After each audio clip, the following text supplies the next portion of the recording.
प्रिय भक्तों, परमात्मा क्या है और उसे कैसे प्राप्त करें, बहुत ही गहन चिंतन का विषय है। और एक एक शब्द का ध्यान से चिंतन करना और सुनना और अपने जीवन में उतारना। अगर आपने अपने जीवन में उतार लिया तो समझ लो आपको कुछ जानने के लिए बाकी रहेगा नहीं। अर्जी हमारी, मर्जी आपकी। जाकी महिमा नित भजे, वेद शारदा शेष, और सोहंग शब्द परमात्मा, भेद भ्रम नहीं लेस। एक एक शब्द जो है मोतियों की तरह से पिरोया है इसमें। अगर आपने समझ लिया तो आपका कल्याण निश्चित है, और नहीं तो सुनते हैं ये कान से दूसरे से निकाल देते हैं। प्रेमी भक्तों, इससे कुछ नहीं होने वाला है। तो ये परमात्मा क्या है? सोहंग ब्रह्म, या शब्द ही परमात्मा है। हमने अपने हेडिंग में लिखा है कि परमात्मा क्या है, केवल ये समझ लें, सोहंग शब्द ब्रह्म ही परमात्मा है। आपको जल्दी से इस तरह से सुनने को मिलेगा नहीं, जल्दी से मिलेगा लेकिन जल्दी से नहीं मिलेगा। एक एक शब्द पर ध्यान दे करके सुनना और अपने जीवन में उतार लेना। बार बार आपसे ये कहा जा रहा है। आगे की लाइन सुने आप। जो शब्द ब्रह्म को सुरत लगाए टटोले, वो सोहंग सोहंग सोहंग बोले। ये हम ज़्यादा खुल करके नहीं बता सकते, क्योंकि ये अंदर का विषय है। इसको ऊपर से बताया जा रहा है और समझ करके आपने अपने अंदर उतरना है। चढ़ पवन पे तीनों लोक में हंसा डोले, और छओं चक्र को बेधे दसम द्वार को खोले। इस देश में हंसा परम हंस बन जावे, फिर उसको पूर्ण ब्रह्म साफ दिखलावे। परमात्मा से कैसे मिले, परमात्मा को कैसे प्राप्त करें, ये हमने हेडिंग में लिखा है। आप इस चीज़ को इस तरह से समझ लें। बार बार समझाने के लिए आपको लोग मिलेंगे नहीं। समझाने का प्रयास हम करते हैं लेकिन आप समझते नहीं। अब आगे आप समझ लें। योगाभ्यास काल में चलते फिरते सोते जागते सब समय में योगी को हंस मंत्र का जाप करना चाहिए।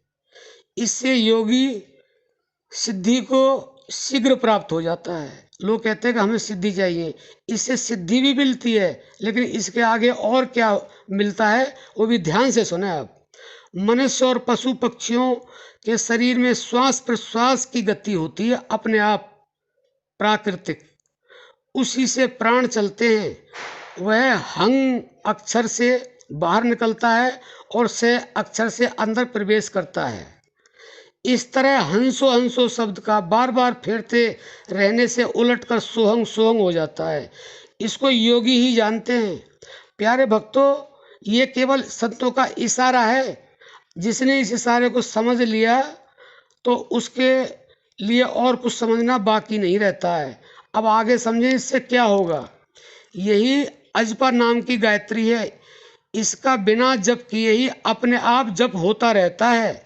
सर्वप्रथम महादेव जी ने पार्वती के प्रति सब सिद्धियों को देने वाली इस अजपा नाम गायत्री का उपदेश किया था। महादेव जी ने पार्वती को केवल और केवल इसी का उपदेश दिया था, लेकिन इसको समझाने के बावजूद आप समझ नहीं रहे। अगर आपने माता जी का ये उपदेश नहीं समझा तो आप अपने अनंत जीवन में समझ ही नहीं पाएंगे।